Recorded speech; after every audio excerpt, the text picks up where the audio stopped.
The white lilies were my idea. I cut them myself that morning, 6 stems from the bunch I'd bought at the Kroger on Cascade Road, and arranged them in the crystal vase Gerald gave me for our 15th anniversary.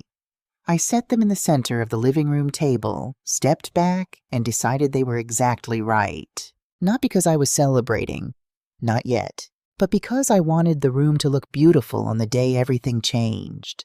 I wanted to remember it that way. It was Wednesday, January 14th, the kind of Atlanta winter morning that can't make up its mind cold enough for a coat bright enough to fool you into thinking it's warm. Sunlight came through the white curtains and fell in pale gold strips across the rug I bought in 2001, the year Vanessa Holloway Financial Services turned its first real profit. I noticed these things the way you notice things when you've been paying attention your whole life, and you know that a moment is about to matter. My son arrived at 10 o'clock exactly. Darnell Holloway, 41 years old, in a navy suit and a striped tie, carrying himself the way men carry themselves when they believe they are walking into a room to receive something. His wife, Renee, was 1 step behind him, back straight, wearing the kind of smile that lives only on the surface of the face and never travels to the eyes. She looked around my living room the way she always did, cataloging, measuring, calculating the distance between what she saw and what she believed she deserved. They sat on the sofa across from me. My daughter Keisha arrived 5 minutes later. She sat down on my side of the room without being asked, without hesitating, without looking at her brother. I had told her where to sit. She had agreed. Attorney Gloria Simmons sat at the head of the table, a blue folder in front of her closed.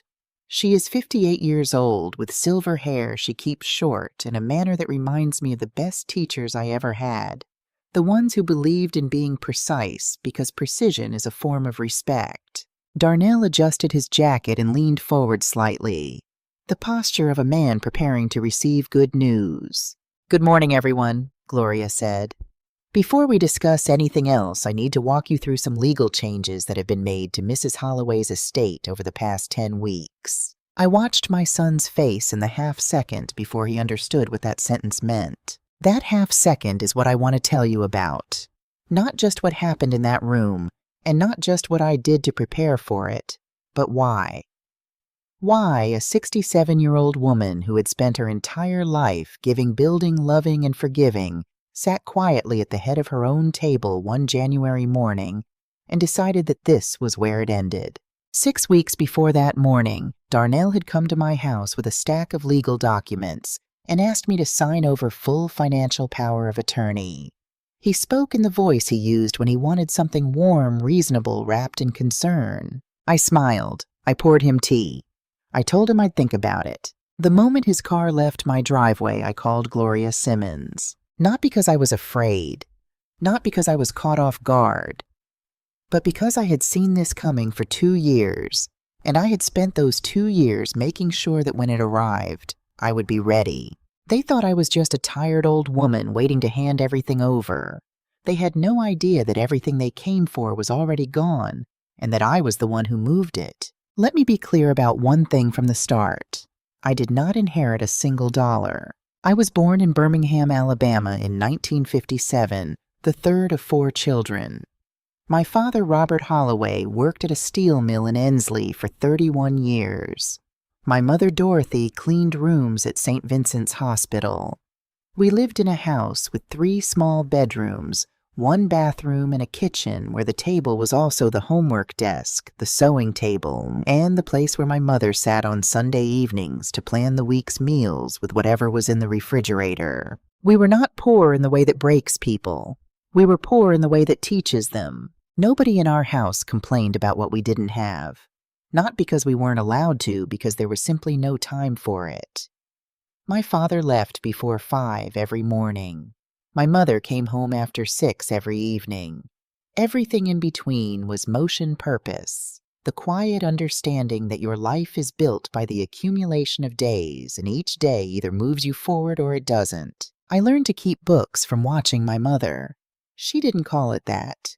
She called it knowing where the money is a small green notebook she kept in the kitchen drawer, updated every Friday night after dinner.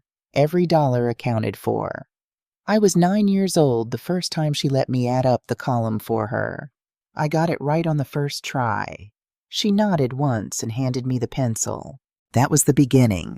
I won a full academic scholarship to Alabama A&M University in 1975. Not a partial scholarship, not need-based aid, a full academic scholarship on the strength of my grades and my test scores. I was the first person in my family to attend a 4-year university.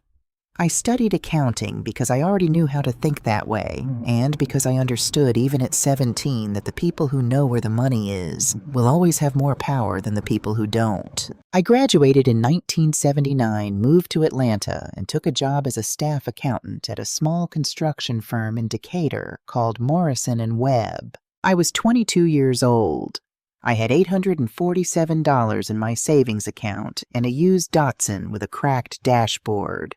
I thought I was rich. The thing that changed everything happened in 1987 when I was 8 months pregnant with my son. Morrison & Webb filed for bankruptcy in April of that year. I found out on a Tuesday morning when I arrived at the office and discovered the doors locked and a notice from a law firm taped to the glass.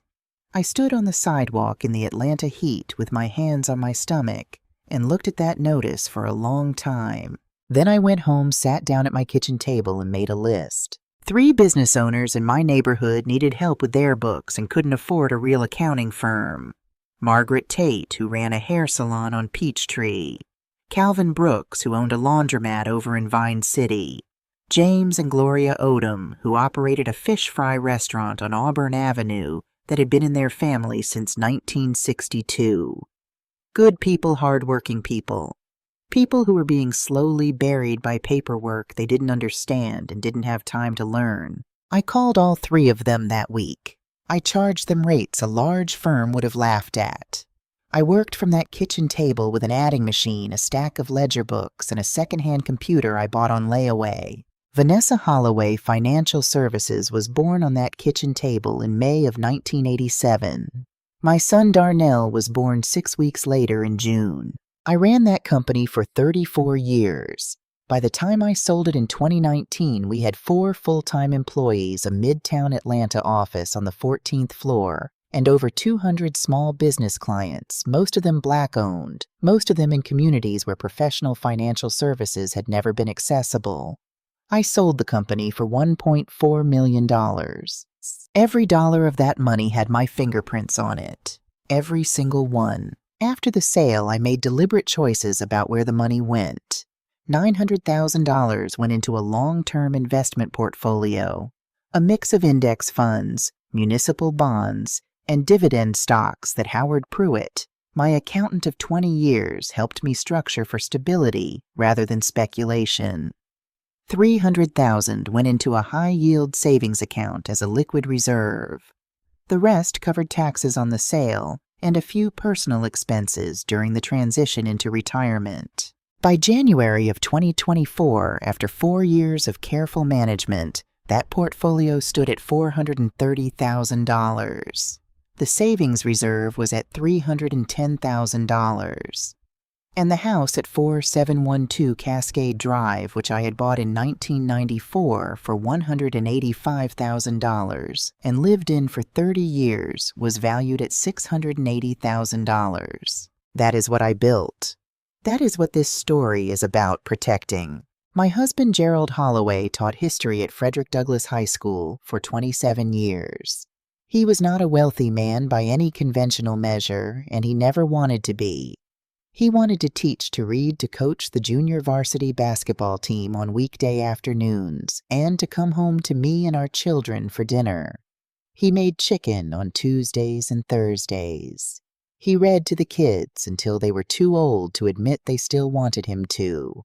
He was the quietest, most genuinely decent person I have ever known. He understood without it ever needing to be said that the money in our household was mine, not because it was withheld from him, but because he had no interest in it. He trusted me with it completely, and without ego, which is rarer than people think. When we disagreed about financial decisions, he said his piece, and then deferred to me not from passivity, but from a clear-eyed recognition that I was simply better at it than he was. Gerald died of pancreatic cancer in October of 2014. We had 25 years together. There are things I still reach for in the mornings, a particular quality of silence, the sound of coffee being made in the kitchen, before I'm fully awake and find missing. I expect I always will. I threw myself back into the company after he died. Not to escape grief exactly, but because work had always been the language in which I expressed what I couldn't say otherwise. I sold 5 years later when I was ready, not when the market was ready, not when my children thought I should. When I was ready. Darnell came into this world in June of 1987, 6 weeks after I opened the company that would define the next 3 decades of my life.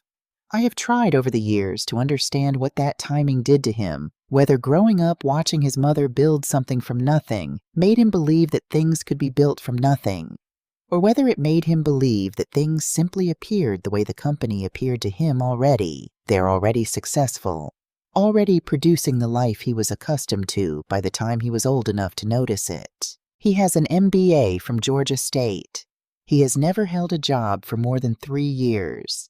He describes himself as a freelance business consultant, which in practice means that he generates occasional income from occasional projects and lives the rest of the time on what he and his wife Renee bring in between them. Renee Holloway works as a human resources manager for a Marriott property group. She earns approximately $72,000 a year, which is a perfectly respectable salary, and not remotely sufficient to fund the life she has decided to live.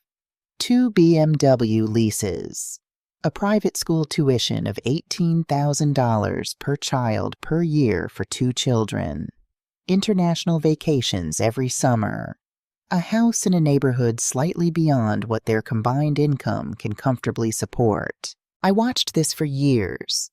I said nothing. It was not my money, and it was not my business, and I have never believed in telling adults how to spend what they earn. The problem came when they ran out of what they earned. Keisha is 36 years old and works as a registered nurse at Grady Memorial Hospital. She lives in a 1-bedroom apartment in East Atlanta, drives a 7-year-old Honda, and has no debt beyond a modest student loan she is quietly and steadily paying off.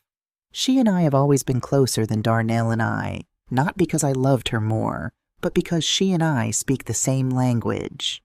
We both understand that a life is built one careful day at a time. In recent years, though, Darnell had been pulling her in, not by force. Keisha is not a woman who responds to force, but by the slow, patient pressure of a person who knows how to use someone's love for family against them. Darnell knew that Keisha wanted peace above almost everything else. He used that want the way a tool is used deliberately and without shame. I knew this. It was the part that hurt most. In the summer of 2020, shortly after I finalized the sale of the company, I hired Gloria Simmons to draft my estate plan. It was straightforward. Split the assets equally between Darnell and Keisha, place the house in a trust for 5 years before any sale, divide the proceeds evenly when the time came. I thought it was fair. I thought it was sufficient. I made one mistake, not in the documents and what I said out loud. I told Darnell the general structure, not the specific dollar amounts, not the details of the investment accounts, but enough for him to understand the architecture, the trust, the timeline, the probate process, the fact that a will can be contested. I told him because I thought transparency was a form of love. I thought that being open about my plans was the same as saying I trust you. I see you as a partner in the future of this family. What I did not account for was that for some people a blueprint is not a gesture of trust. It is a map to the thing they want. The 2020 will had a flaw I didn't catch at the time. The language around the trust and the management of the house was vague. No named trustee, no clear decision-making process, no defined criteria for when the property could be sold. It was the kind of language that a good attorney could use to argue before a sympathetic judge that the person who wrote it hadn't been thinking clearly. Darnell read that will more carefully than I knew.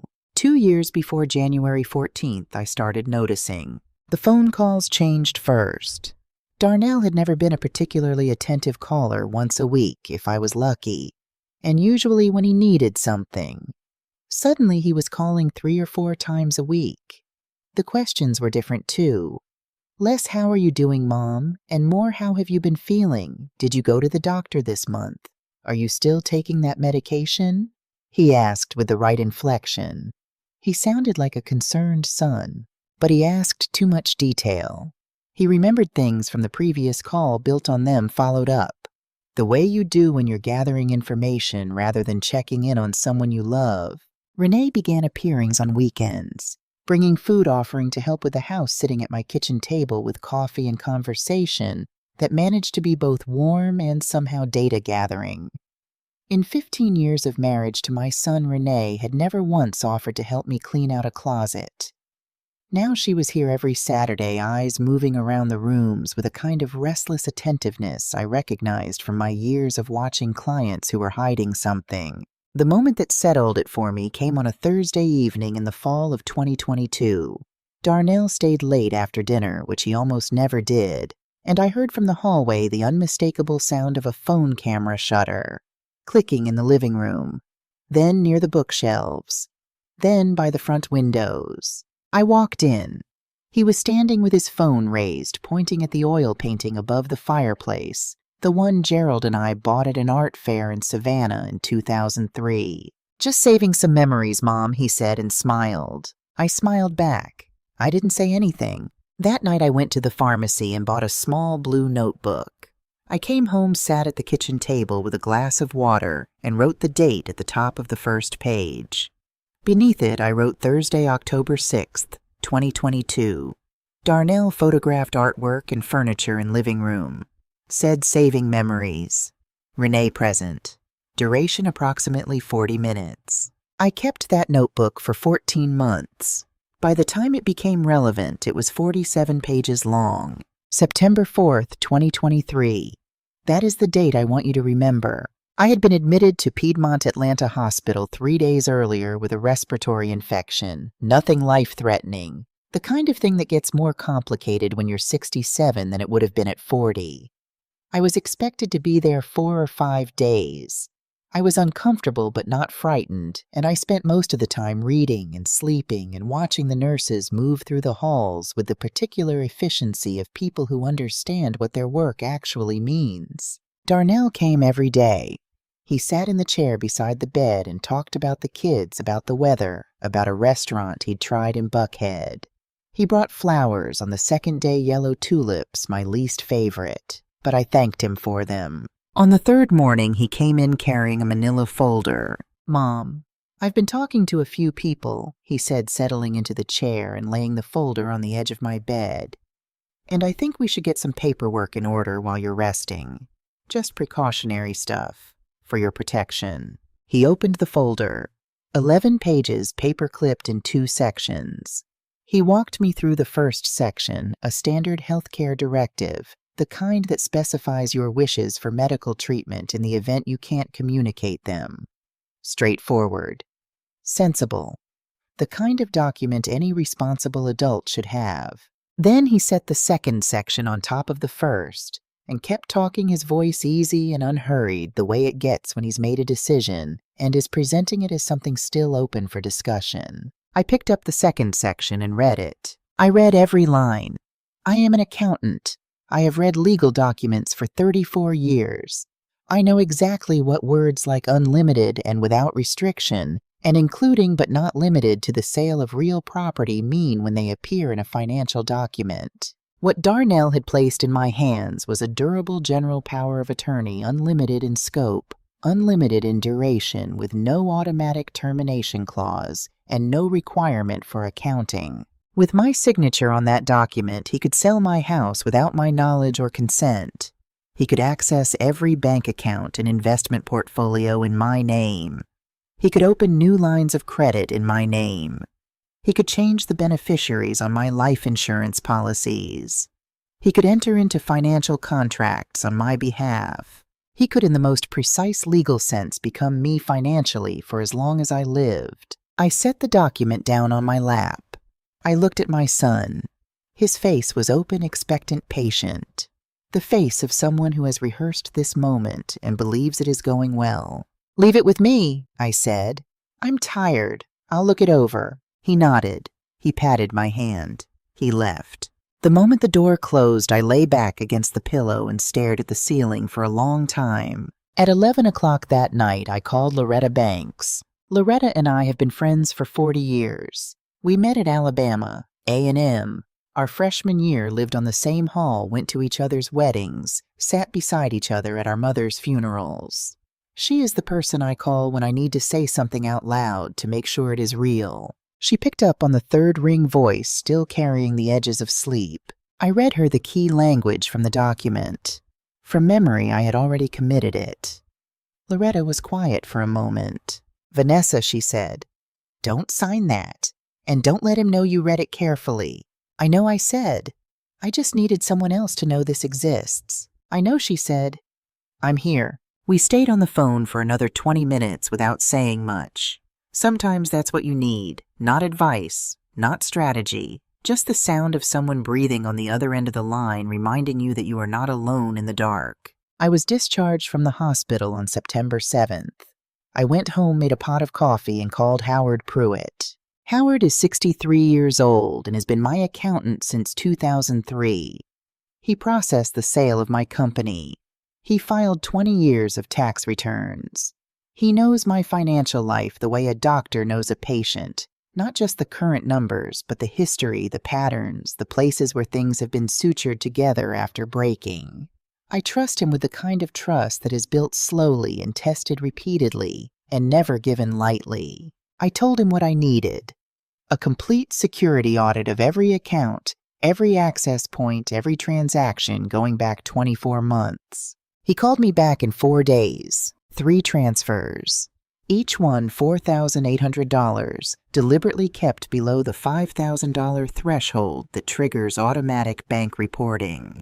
Executed in March, June, and August of 2023. The receiving account belonged to an entity called Holloway Family Management, LLC, registered in the state of Georgia in January of 2023. Total transferred, $14,400. I was not a named party in that LLC. I had never heard of it. I had never authorized any transfers to it. Howard dug further. 2 unauthorized login attempts on my investment portal, once in July, once in September, from a device that was not mine. A request to change the email address linked to my primary bank account submitted on August 15th and rejected because it failed 2-factor authentication. A call to my bank's customer service line on August 22nd, inquiring about the process for adding a joint account holder. The call came from a number registered to Darnell J. Holloway. I sat at my kitchen table with Howard's printout spread in front of me, each page marked with yellow highlighter, and I thought about the word methodical. My son had been methodical. I had to give him that. Then Howard turned to the last page. The LLC registration listed 2 officers: Darnell J. Holloway, Managing Director, Keisha M. Holloway, Co-Director. Her signature was at the bottom of the registration document dated January 11th, 2023. I looked at that signature for a long time. Keisha's handwriting is smaller than Darnell's, more careful, the letters slightly compressed the way they get when she's not entirely comfortable with what she's writing, but is doing it anyway. I have seen that handwriting on birthday cards and grocery lists and get well notes left on my kitchen counter when I had a bad cold 3 winters ago. I did not call her. I opened the blue notebook, recorded what I had found, and continued. On October 3rd, I went to see Dr. Elaine Foster's for my annual physical. Elaine has been my doctor for 15 years. She is one of those physicians who understands that a patient's life outside the office is as relevant as the numbers on a chart, and she treats you accordingly. She closed the exam room door before she spoke. That told me something before she said a word. "Vanessa, I need to tell you something, and I want you to hear it without worrying because I handled it correctly. Last week, someone called this office identifying himself as your son.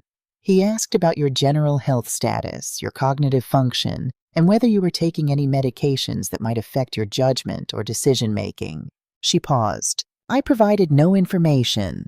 I reminded the caller that patient records are confidential. But I thought you needed to know the call was made. I sat on the edge of the exam table in my paper gown and looked at the poster on the wall, the one showing the chambers of the human heart in cross-section, and understood with complete clarity what I was dealing with. Darnell was not just trying to take my money. He was building a legal argument that I was no longer capable of protecting it. The unauthorized access to my accounts, the power of attorney document, the call to my doctor. These were not separate incidents. They were a sequence, a strategy, and it had been running for months while I sat across from him at Sunday dinners and passed him the biscuits and asked about the grandchildren. That evening I called Gloria Simmons. The call lasted 47 minutes. I have been watching this for 2 years, I told her. I have a notebook. I have records. I have bank statements. I have everything. Good, she said, because here is what we're going to do. Gloria Simmons's office is on the 14th floor of a building on Peachtree Road in Buckhead. The waiting room has good light and no unnecessary furniture, which I have always taken as a sign that the person running the office understands the difference between appearance and substance. The certificates on the wall are from the Georgia Bar Association and the National Academy of Elder Law Attorneys. The photographs beside them are of women mostly older, mostly smiling, who I understood without being told were clients who had come through something difficult and arrived on the other side of it intact. I came in on a Monday morning in early October with 3 labeled folders.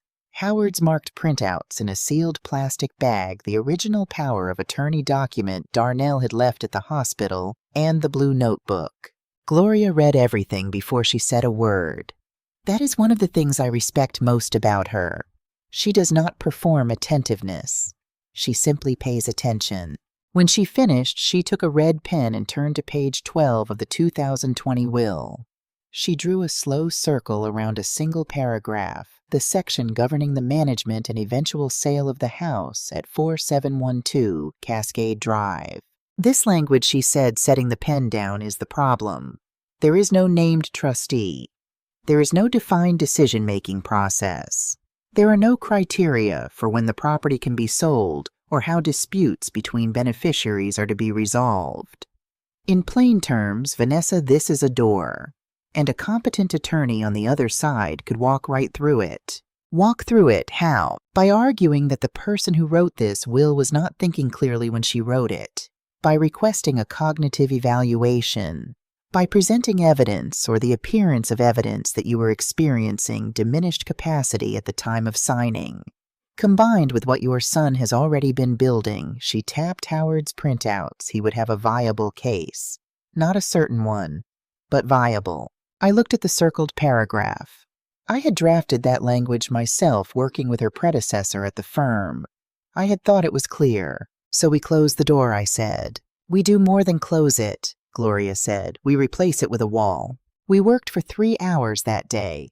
What came out of those 3 hours was a new will, precise, specific, and structured in a way that left no interpretable language, no ambiguous timelines, and no decisions left to chance. The house at 4712 Cascade Drive would be transferred immediately, not upon my death, but immediately into the Holloway Legacy Trust. Gloria Simmons would serve as independent trustee. Not Darnell, not Keisha, not any member of my family. An officer of the court accountable to the court with a legal obligation to act in the interest of the trust rather than in the interest of any individual beneficiary. The $430,000 investment portfolio would be distributed as follows upon my passing. 40% to Keisha Holloway, directly transferred outside of probate as a designated beneficiary. 40% to the Holloway Scholarship Fund at Alabama A&M University, to be established and governed by a board I would appoint before the end of the year. And 20% to Darnell Holloway, but only under a specific condition.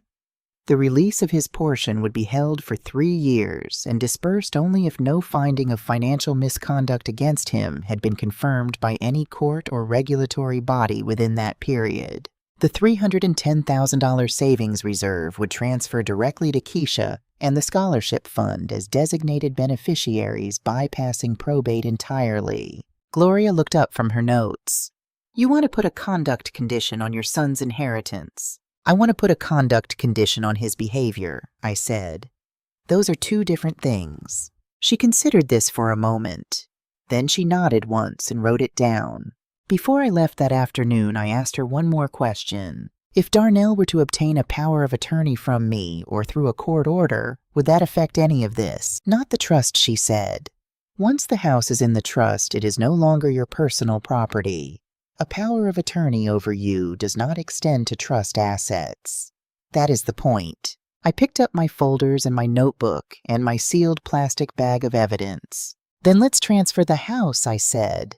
I went back to Howard's office the following week with a specific request. I need everything documented to evidentiary standard, I told him. Not just for my records, for potential legal proceedings. Howard is not a dramatic man. He has been sitting across from clients in difficult situations for 30 years, and he has developed the particular stillness of someone who has learned that the most useful thing you can offer a person in crisis is clarity rather than sympathy. He looked at me over his reading glasses and nodded without asking unnecessary questions. What he produced over the next 10 days was a 53-page financial forensics report. Every transaction, every access attempt, every inquiry, every discrepancy organized chronologically and annotated with the precision of a man who genuinely loves what he does. Each page was signed and certified in his capacity as a licensed CPA. Each page cross-referenced the relevant bank or investment institution's own records. Beyond what we had already found, the deeper audit revealed 2 unauthorized login attempts to my investment management portal.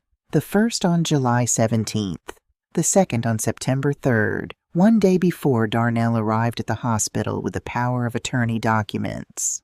Both attempts originated from an IP address registered to a home network in the zip code where Darnell and Renee lived. A request submitted on August 15th to change the primary email address on my main bank account rejected automatically because it failed the 2-factor authentication requirement tied to my personal cell phone. The requesting device matched the same IP address. A recorded customer service call on August 22nd, in which a man identifying himself as the son of account holder Vanessa Holloway inquired about the process and timeline for adding a co-owner to an existing account. The call lasted 11 minutes. The representative explained the requirements. The caller thanked him and disconnected. I read through the report twice at Howard's conference table while he sat across from me and waited. Howard, I said when I finished, I need 5 copies. The original goes to Gloria. 1 copy stays in your files. 1 goes to Loretta Banks. 1 goes in my home safe. And 1 goes in the fireproof box in my bedroom closet. He looked at me for a moment. Vanessa, are you going to court or are you preparing for war? I'm preparing for both, I said. I'm letting them decide which one arrives first. In the 30 days that followed my first meeting with Gloria, I made 3 financial moves. All of them were completely legal. None of them were visible to anyone who was not specifically looking, and no one was specifically looking because no one knew to look. The first move was the simplest. I opened a new savings account at Truist Bank, an institution I had never used, not connected to any email address. Darnell knew not accessible through any device that had ever been in his possession. I transferred $200,000 from my primary savings reserve into that account. The access credentials existed only in my memory. I wrote nothing down. I told no one except Gloria in a sealed letter she kept in her office safe. The second move was the most important. On November 2nd, 2023, the house at 4712 Cascade Drive was officially transferred into the Holloway Legacy Trust. Gloria filed the paperwork. Judge Calvin Reeves reviewed and approved the trust instrument. The deed was re-recorded with Fulton County. From that day forward, the house was no longer my personal property. It was trust property. It could not be sold, mortgaged, or encumbered by any action taken against me personally. Any power of attorney granted over me voluntarily or by court order would have no jurisdiction over assets held by the trust. The third move was administrative but essential.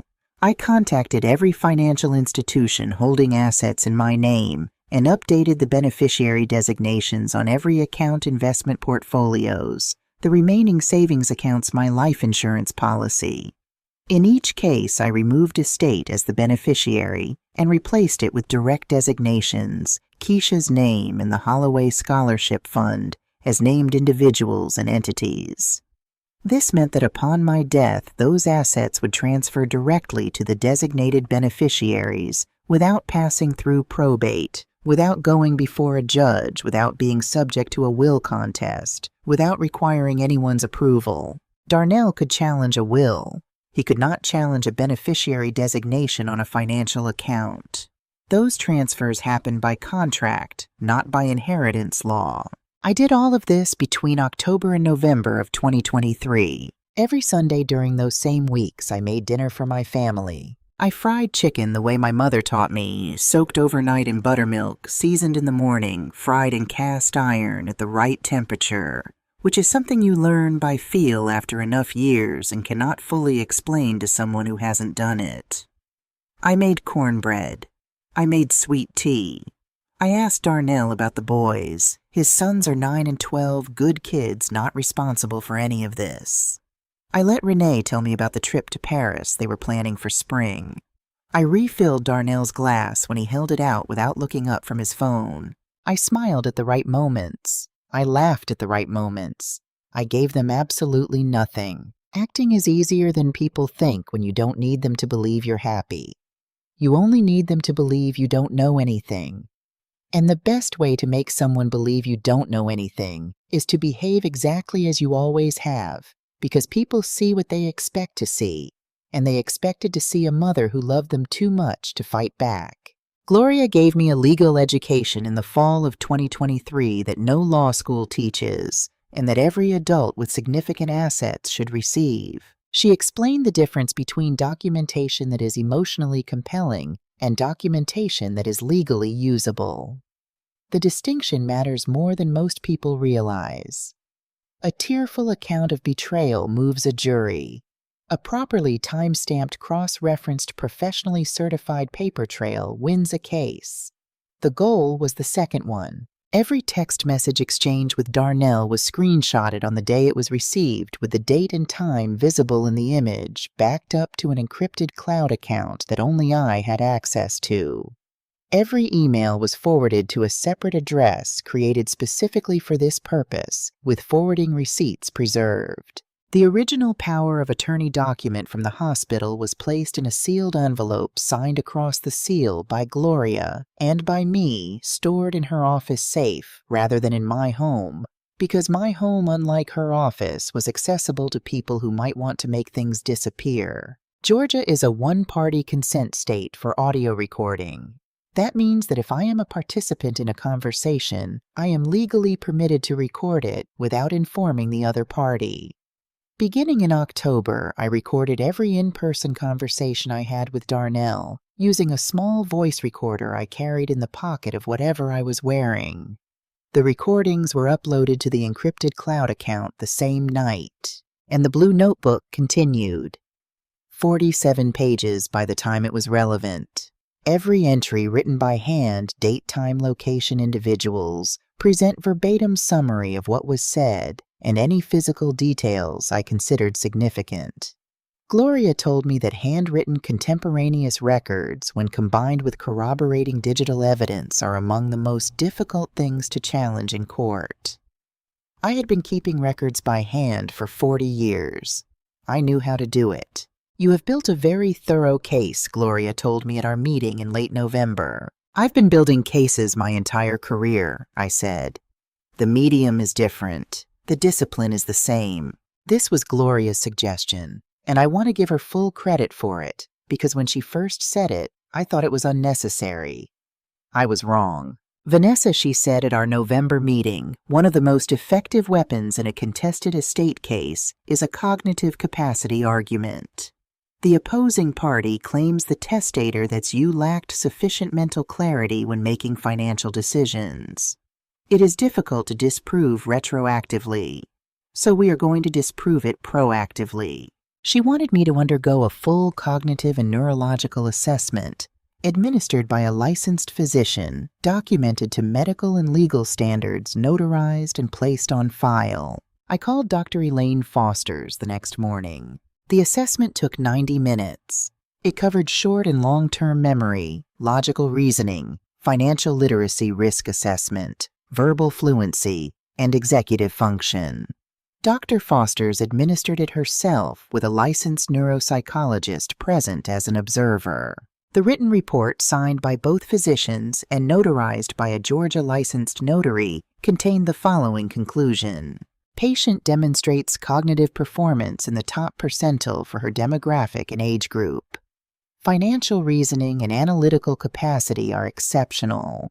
Verbal memory and executive function show no indicators of decline. No evidence of diminished capacity in any domain assessed. Patient is fully competent to make independent financial and legal decisions. I read it once, set it down. Elaine, I said, thank you. She looked at me with the expression of someone who understands more than they are going to say out loud. Take care of yourself, Vanessa. I gave the original to Gloria. A copy went into my home safe. A copy went to Loretta Banks with specific instructions. If anything happens to me before this is resolved, give this to Gloria immediately. If Darnell intended to stand in front of a judge and call his mother confused, he was going to have to do it with this document on the table across from him. December arrived the way Atlanta.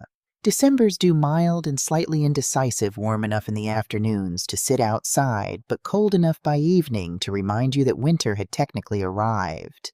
The pecan tree in my backyard had gone bare. The Christmas wreath on the front door was the same one I'd used for 8 years, and I saw no reason to change it. Darnell called about the power of attorney for the 3rd time in early December. This time, instead of calling, he came in person. And he didn't come alone. He brought Renee.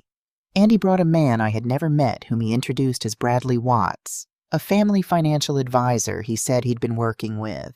Bradley Watts was in his mid-40s, well-dressed in the way of someone who understands that clothing is a form of argument.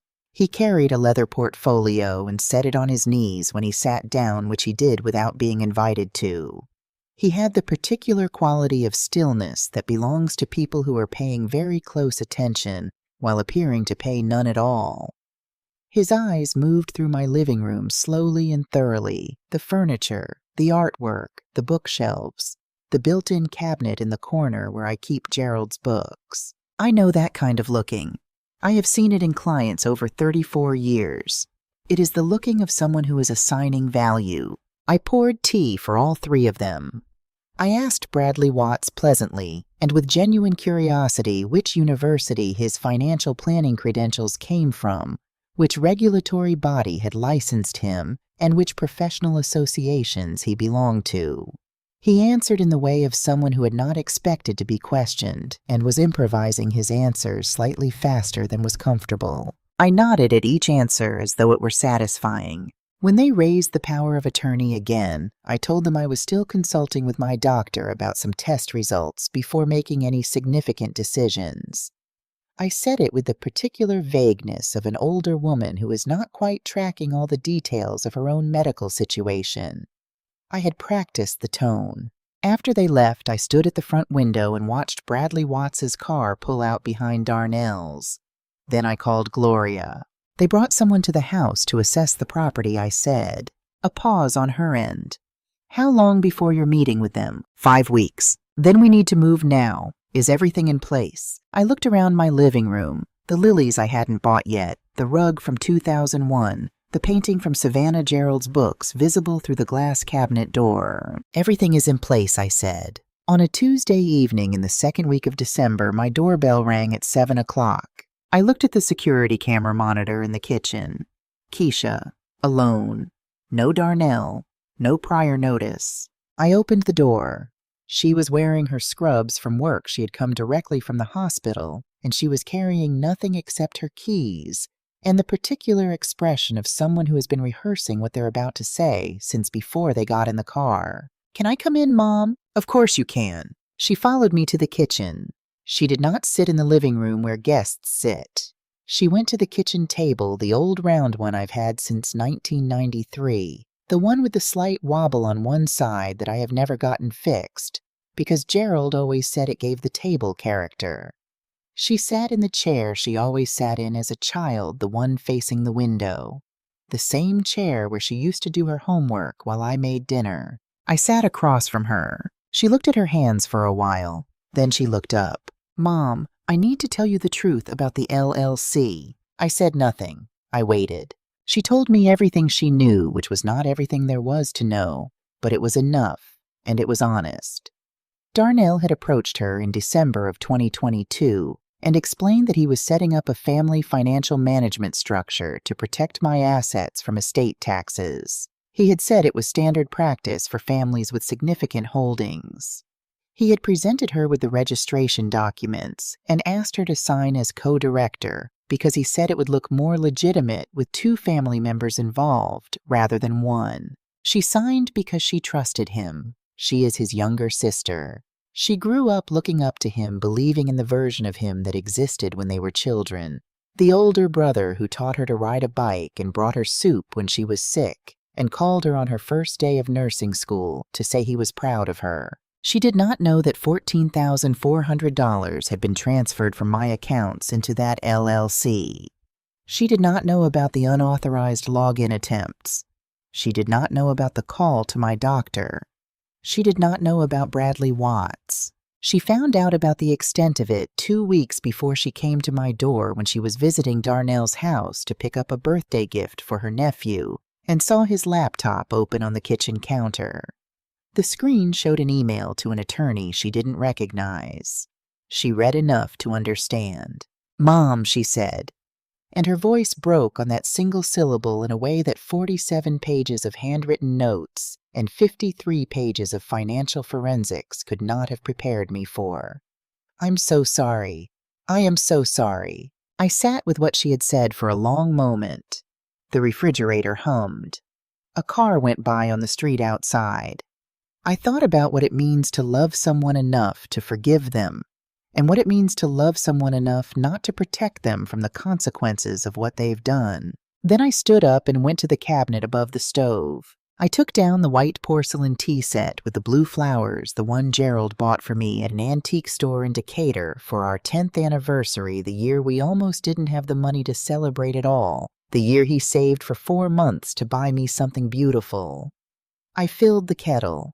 I set 2 cups on the table. "Keisha," I said with my back still to her, "do you want to fix this?" "Yes," she said immediately. No hesitation. "Then here is what I need you to do."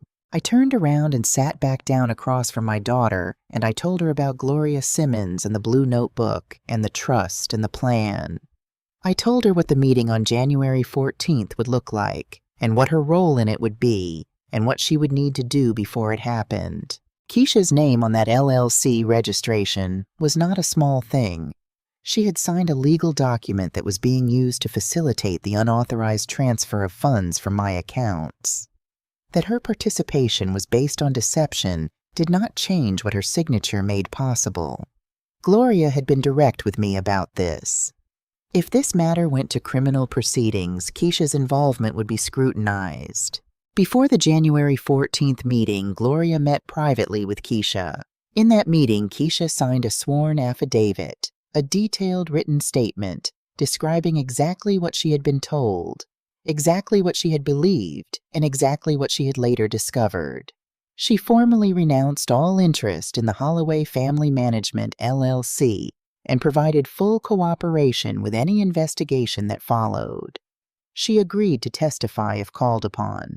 In exchange, Gloria documented for the record that Keisha's participation had been obtained through deliberate misrepresentation, that she had no knowledge of the unauthorized transfers, and that she had voluntarily come forward before any formal proceedings began. That is why on the morning of January 14th, Keisha sat on my side of the room without being asked. She had already chosen.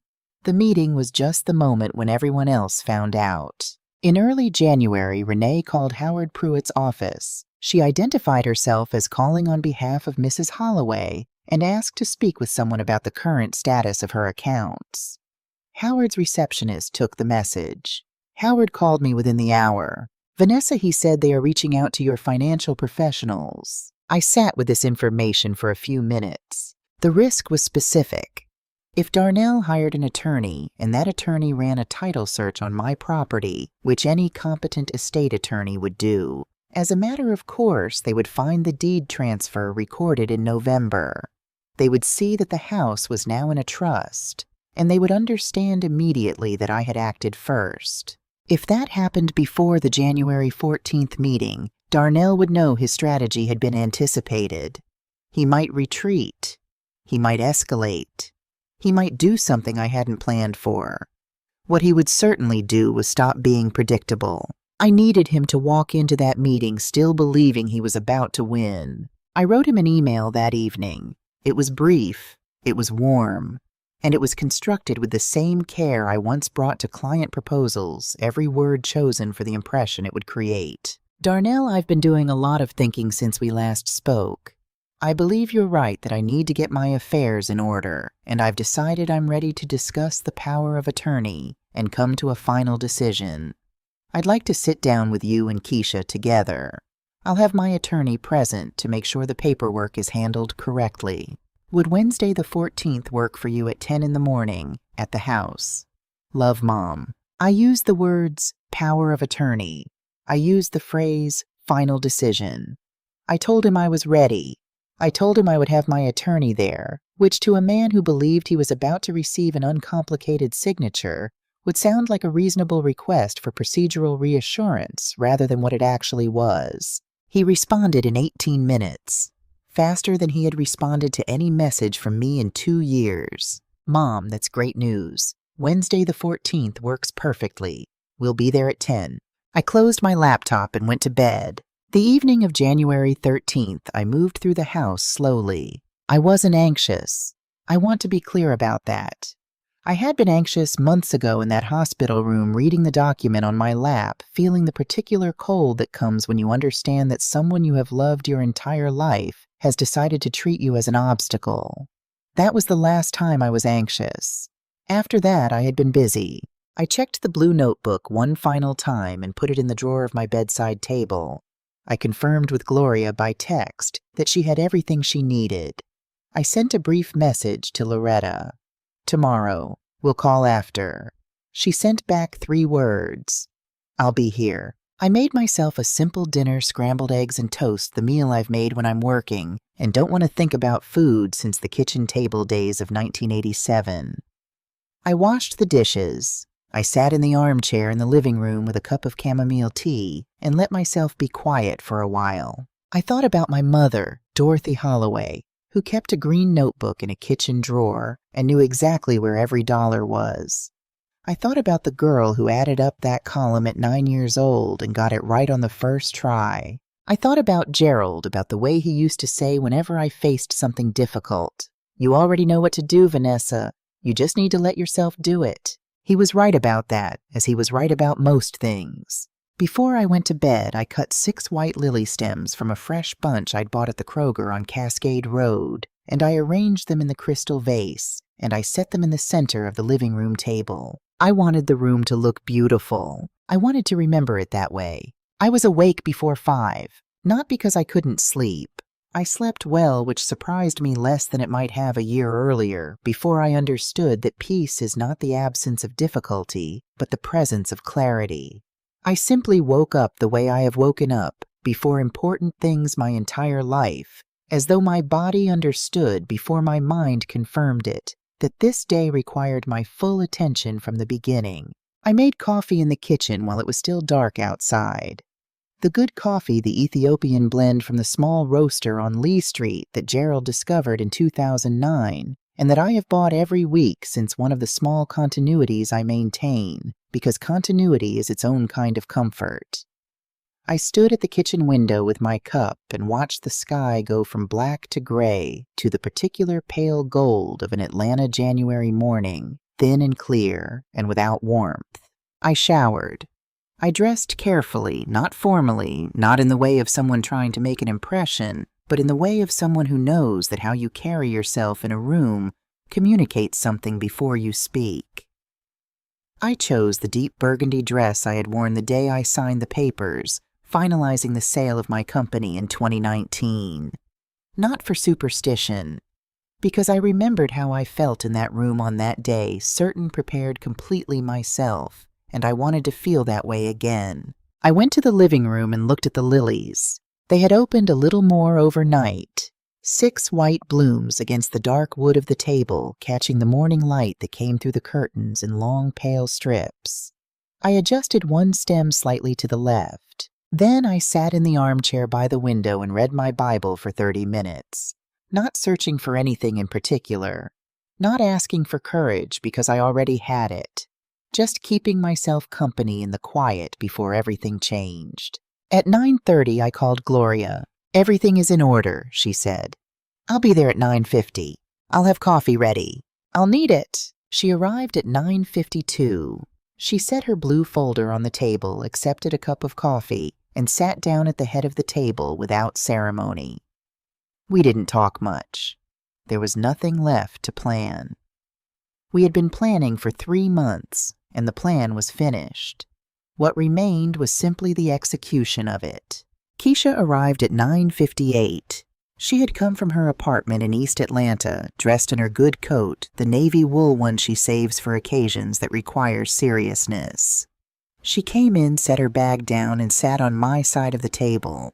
She looked at me. I nodded. She folded her hands in her lap and was still. Darnell and Renee arrived at 10 o'clock exactly. Darnell in the navy suit. Renee in a charcoal blazer and the expression she wears when she is managing her face rather than living in it. Darnell's eyes moved around the room when he came in, taking in Gloria at the head of the table, Keisha on my side. Something shifted in his expression for a fraction of a second before he reassembled it. He had not expected Keisha to already be seated. He had not expected her to be on that side. He sat down across from me. Renee sat beside him. He adjusted his jacket. He set his hands on the table in the posture of a man who has made plans. "Good morning, everyone," Gloria said. Her voice was even and unhurried, the voice of someone who has been in rooms like this many times and has learned that patience is the most effective tool available. Before we begin any discussion, I need to walk you through a number of legal actions that have been taken regarding Mrs. Holloway's estate over the past 10 weeks. Some of these will be new information for you. I ask that you allow me to finish before responding. Darnell glanced at me. I was looking at Gloria. She opened the blue folder. Gloria read from the folder the way she might read a financial statement methodically, without editorial, giving each item its full weight before moving to the next. The house at 4712 Cascade Drive had been transferred into the Holloway Legacy Trust on November 2nd, 2023. The transfer was complete, recorded with Fulton County, and reviewed by Judge Calvin Reeves. As of that date, the property was trust property and no longer part of Mrs. Holloway's personal estate. It was not subject to any power of attorney granted over Mrs. Holloway personally. It could not be sold, encumbered, or transferred without the authorization of the trustee, Gloria Simmons, acting in accordance with the trust instrument. The beneficiary designations on all investment and savings accounts had been updated. All assets now transferred directly to named beneficiaries upon Mrs. Holloway's passing, bypassing the probate process entirely. Those designations were irrevocable without Mrs. Holloway's direct written consent and could not be altered by a power of attorney, a court-appointed guardian, or any other third party. $200,000 had been moved to a new account at a separate financial institution. The details of that account were known only to Mrs. Holloway and her attorney. The Holloway Family Management, LLC, had been reported to the Georgia Secretary of State's office and the Georgia Department of Banking and Finance for review of potentially unauthorized financial transactions conducted in connection with accounts belonging to Mrs. Holloway. The matter was currently under active review. A comprehensive cognitive assessment administered by Dr. Elaine Fosters and a licensed neuropsychologist had been completed in November and placed on permanent file. The assessment concluded that Mrs. Holloway demonstrated exceptional cognitive function with no indicators of diminished capacity in any domain. Gloria set the last page down and folded her hands on top of the folder. In summary, she said the assets that were the subject of the proposed power of attorney are no longer accessible through that mechanism. The trust structure is in place and functioning. The regulatory referrals are on record. The room was very quiet. Renee's right hand, which had been resting on the table, moved to her lap. I noticed it because I had been watching her hands since she sat down, old habit from years of reading clients across a conference table. Hands tell you things that faces have learned to hide. Darnell had gone very still. Not the stillness of composure, the stillness of a person whose internal machinery has just encountered something it was not built to process. He was looking at the blue folder, not at me, not at Keisha. At the folder, as though somewhere in those pages there was a version of this morning that turned out differently. Gloria set a white envelope on the table between them. "This contains a settlement agreement," she said. "It requires the full repayment of $14,400, the amount transferred from Mrs. Holloway's accounts into the Holloway Family Management, LLC, within 30 days. It also requires a written commitment not to contest the current estate plan and the formal dissolution of the LLC. In exchange, Mrs. Holloway will not pursue the regulatory referrals through to criminal proceedings, and this matter will be considered resolved." She paused for exactly 2 seconds. "The alternative is that we allow the current regulatory review to proceed to its natural conclusion, and Mrs. Holloway pursues all available civil remedies through the courts." Darnell looked up from the folder. He looked at Gloria. He looked at Keisha. And then for the first time since he had sat down for the first time in what felt like longer than that, he looked at me. It was not the look I had expected. I had prepared myself for anger, for denial, for the particular cold deflection he uses when he has been caught in something and needs time to construct an exit. I had seen all of those looks before. What I saw instead was something I had not seen on my son's face since he was very young, since the years before everything complicated itself, before ambition and entitlement, and Renee's appetite for a life they couldn't afford had accumulated into this moment in my living room. What I saw for just a few seconds was the face of someone who understood exactly what he had done and who he had done it to. He looked away first. I had not planned to speak. Gloria had advised me that she would handle the legal presentation and that I should let her conduct the meeting. She was right about that, and I had agreed with her, and for 40 minutes I had sat at the head of my own table in silence and let her do her work. But there is a difference between what is legally strategic and what is true, and I had not spent 67 years learning the difference between things in order to leave the most important one unsaid. "Darnell," I said. Everyone looked at me. Gloria set her pen down. My son turned back to face me. His expression had closed again. The deflection was back in place. The careful neutrality of a man preparing to negotiate. But his eyes were tired. I could see the tiredness under the neutrality, and I understood that it had probably been there for a while, that maintaining a strategy against your own mother for 2 years costs something even when you are the one doing it. I did not raise my voice. I did not need to. The room was quiet enough that I could have spoken in almost a whisper and been heard clearly by everyone in it. "I brought you home from Grady Memorial Hospital in June of 1987, I said.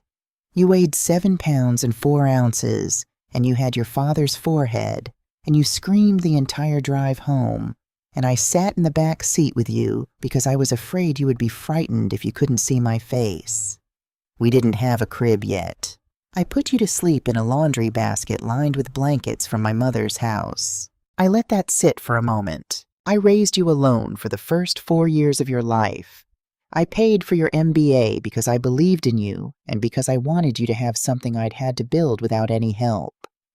In 2018, when you came to me and said you needed $30,000 and that you would pay it back, I wrote you a check, and I never mentioned it again, not because I forgot, but because I decided that what I wanted was for you to be okay, not for you to feel indebted to me. Renee was looking at the table. I have loved you imperfectly the way all mothers love their children, with blind spots and mistakes, and things I would do differently if I had the years back. But I have loved you with everything I had from the day you were born until this morning, and I want you to know that. I need you to know that before I say what comes next. Darnell's jaw tightened slightly. He was holding himself very carefully together. What comes next, I said, is this. I am not angry with you. I am not sitting here wanting to hurt you or humiliate you or take something from you. I am sitting here because I spent 34 years building something, and because that thing what I built is not just money.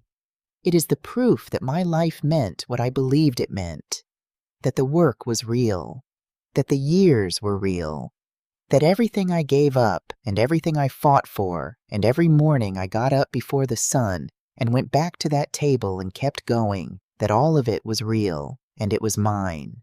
I paused. And I will not apologize for protecting it. Not to you, not to anyone. The silence that followed was the kind that has weight, not uncomfortable complete. The kind of silence that arrives when something true has been said in a room and everyone present knows it. I love you, Darnell, I said. That has not changed and it will not change. But love does not mean I hand you the thing I built with my life because you decided you wanted it before I was finished with it. And it does not mean I pretend that what happened here was anything other than what it was. I folded my hands on the table in front of me. I looked at him steadily. Sign the agreement. Renee reached for the envelope first. She opened it, removed the document, and read it in a way that suggested she had been expecting something like this for longer than she would have admitted the focused, rapid reading of someone processing a conclusion they had already half prepared for. She picked up the pen Gloria had placed beside the envelope. She signed without looking at Darnell. Darnell sat for a moment longer. His hands were on the table in front of him, flat against the surface, the way you brace yourself against something. He looked at the document. He looked at Keisha, who met his eyes and did not look away and did not say anything. He looked at the white lilies in the center of the table. He picked up the pen.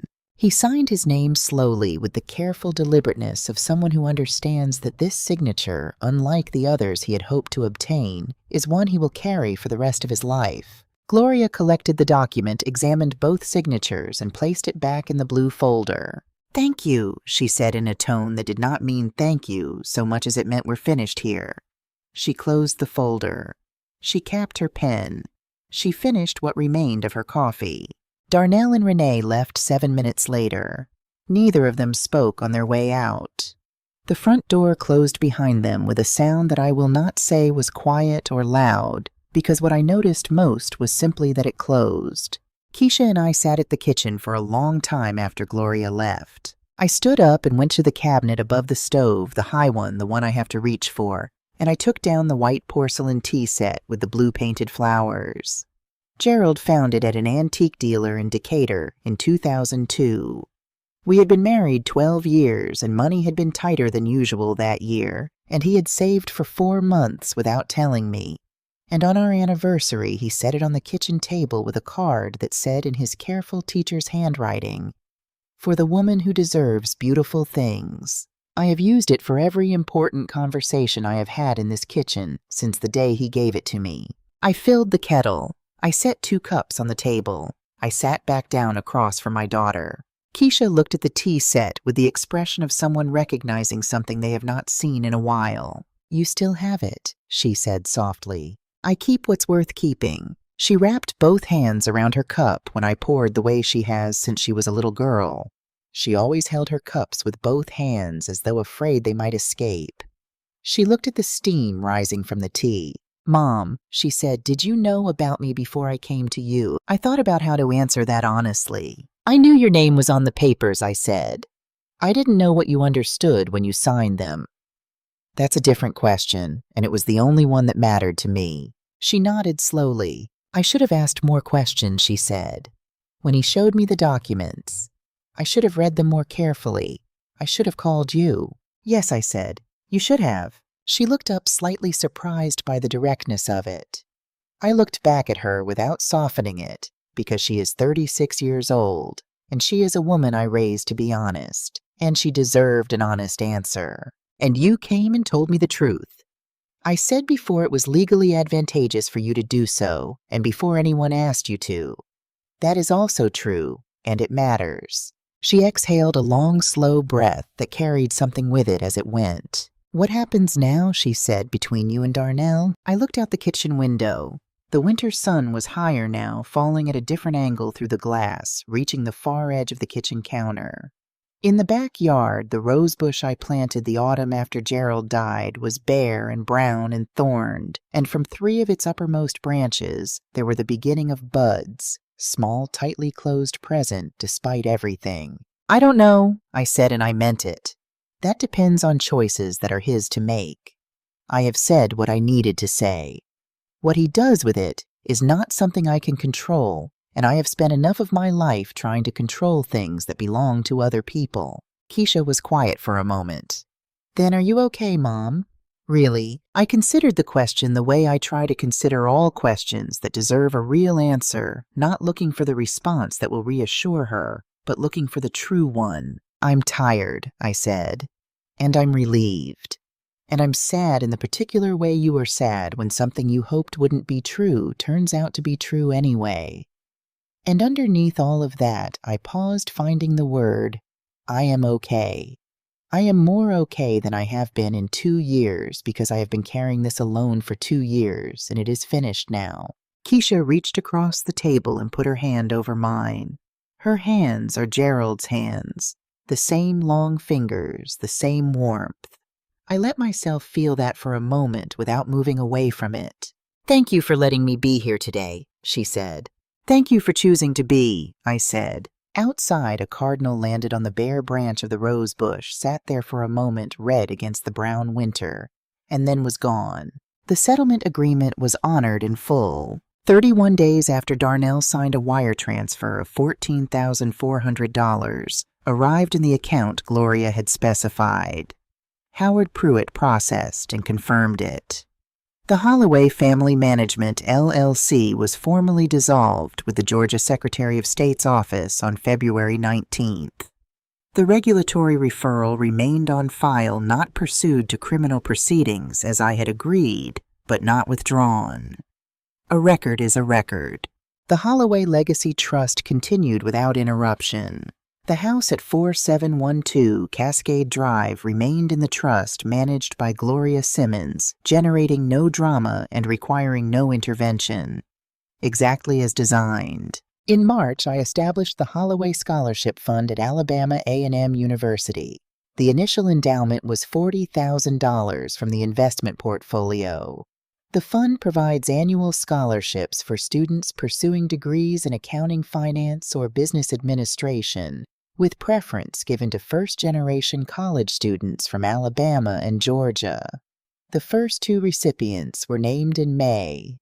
I framed their photographs and put them on the bookshelf in the living room next to Gerald's books.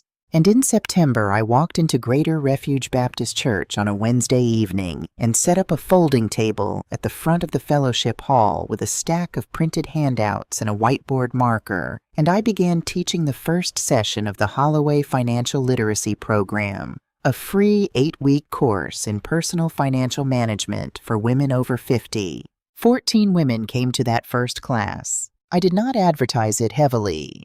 Word moved through the community the way word moves when something is genuinely needed from one woman to another in kitchens and church parking lots and hair salon chairs. There's a class over at Greater Refuge. Free, Wednesday nights. A woman named Vanessa Holloway teaches it. She used to run a financial firm. She knows what she's talking about. By the fourth week, there were 22 women in that fellowship hall. I taught them how to read a financial statement, how to check their own credit reports, how to understand the difference between a will of trust and a beneficiary designation, what a durable power of attorney actually grants and what it does not, how to recognize the signs that someone is attempting to access your finances without your full understanding. I was not gentle about any of it. These women did not need gentle. They needed information, and they needed someone to give it to them without condescension, without making them feel foolish for not already knowing it, and without anything to sell. 6 months after January 14th, on a Saturday morning in July, when Atlanta had arrived at the kind of heat that makes the air itself feel thick, I opened my mailbox and found an envelope with no return address. The handwriting on the front was not Darnell's. I recognized it anyway. I had seen it on holiday cards and birthday notes for 16 years. Renee. I stood at the mailbox for a moment. Then I went inside, sat at the kitchen table, and opened it. 3 paragraphs handwritten on hotel stationery. The handwriting was careful, slightly cramped the writing of someone who had started over more than once. She wrote that she and Darnell were separating, that she had moved out in April, that she was living in a corporate apartment while she figured out what came next. She wrote that she had known going into the January meeting that what they had been doing was wrong, that she had known for longer than that probably, that she had told herself things that made it easier to continue, that I had more than enough that family money should stay in the family, that Darnell deserved more than he'd received. She wrote that she had believed some of those things and used the rest as substitutes for belief. She wrote that she was sorry, that she did not expect me to respond, that she thought I deserved to hear it said plainly regardless. The 3rd paragraph was just 2 sentences. You are the strongest woman I have ever watched operate in a crisis. I hope someday I understand how you stayed that calm. I read the letter twice. I folded it along its original creases. I walked to the small office off the hallway, the room where I started the company in 1987, where the desk is the same desk where the chair has been reupholstered twice, and I put the letter in the bottom drawer with the old client files from the early years, the ones I keep because they are the record of where everything started. I did not write back, not because I was unwilling and not because I was unforgiving, but because some things do not require a response to be received. She had said what she needed to say. I had heard it. That was enough. As for Darnell, I have not seen him since January 14th. He has not called. I have not called. I am not certain what shape a relationship between us might take from here, or whether it will take any shape at all. What I know is that I am not chasing it. I spent too many years of my life moving toward people who are moving away from me to spend the years I have left doing the same thing. If he comes, I will open the door. That much I know about myself. I am his mother. That does not stop. But I will not go to him. Not anymore. On a Wednesday evening in October, cool finally, the first real cool of autumn, the kind of evening that makes Atlanta remember it is in the South rather than the tropics, I was stacking handouts after class when Ruth Simmons stayed behind. Ruth is 71 years old. She came to the program in week 2, referred by her neighbor. She is sharp and funny and has the particular quality of attention that belongs to people who have spent their lives listening more than they speak. She had told me in week 3 that her son-in-law had been making withdrawals from a joint account she shared with her late husband without telling her. She was deciding what to do about it. She waited until the other women had filed out, and then she came to the folding table where I was gathering my things, and she looked at me with the straightforward curiosity of someone who has decided she is too old for indirection. Mrs. Holloway, she said, how did you stay so calm through all of it? Because when I think about what happened to you, what your own son tried to do, I think I would have fallen apart. I think I would have wanted to.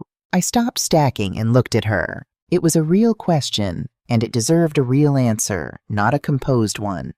Not the kind of answer you give when you want to sound wise, but the kind you give when you are telling someone the actual truth. I did fall apart, I said. In the hospital the night I read those documents, I lay in that bed after I called my friend and I stared at the ceiling and I felt everything you would expect a person to feel. The grief of it. The shock that it had come to this. Ruth nodded, waiting. The calm came later. And it came from the same place the work always came from deciding that I was not going to let what was happening to me become bigger than what I was capable of. I have been doing that my whole life. It is not a special skill. It is just a choice made over and over in whatever room you're in. Ruth was quiet for a moment. Then what about forgiving him? I picked up the stack of handouts and squared the edges. I'm working on it, I said. Forgiveness is not a single decision. It's more like the work. You come back to it, you do a little more of it. You put it down when you need to and pick it up again. I'm not finished with it yet. She considered this. Then she nodded once, picked up her coat and her bag, and said good night. I locked up the fellowship hall, walked to my car in the dark parking lot, and sat for a moment before starting the engine. The night was genuinely cool for the first time in months. Through the windshield, I could see the lights of the church, and beyond them the dark sky and 1 or 2 stars visible despite the city glow. I started the car and drove home. There is something I have not told you yet. The day after the January meeting, January 15th, a Thursday, I went to Gloria's office to review some final paperwork. On my way back to the car, I stopped at a jeweler on Peachtree Road. Not a large one, not an expensive one. A small shop that has been there since at least the 1980s, run by an older man named Arthur Delaney, who knows what he is looking at and doesn't waste words. I had brought something with me in a small velvet pouch. It was a ring not mine. My mother Dorothy's ring, a simple gold band with a small round diamond that my father Robert had given her in 1954, the year before I was born. She wore it every day for 41 years until he died. After she died, it came to me. I had been keeping it in the home safe for 12 years, meaning to do something with it, and never knowing quite what. I asked Arthur Delaney to look at it. He examined it under his loupe for a few minutes, the setting the stone, the condition of the band. He told me it was in good shape. He asked what I had in mind. I'd like it cleaned and resized, I said. For my daughter. He looked up from the loupe. Size. She's a 7. He nodded and wrote it down. I picked it up 2 weeks later and gave it to Keisha on a Sunday afternoon in February, sitting at the kitchen table with the blue flower tea set between us. I did not make a ceremony of it. I set the small velvet pouch in front of her and told her whose it was and where it had come from and how long I had been keeping it. She opened the pouch and held the ring in her palm and looked at it for a long time. "Mom," she said finally, her voice the particular quiet of someone trying not to lose their composure. "Why now?" I thought about how to answer that. I thought about the blue notebook and the 53-page report and the morning with the white lilies and the sound of a pen signing something that could not be unsigned. Because I spent a year making sure the things I've built go to the right people. I said, and I realized I had been keeping the most important things in safes when I should have been giving them to the hands that would take care of them. Keisha put the ring on.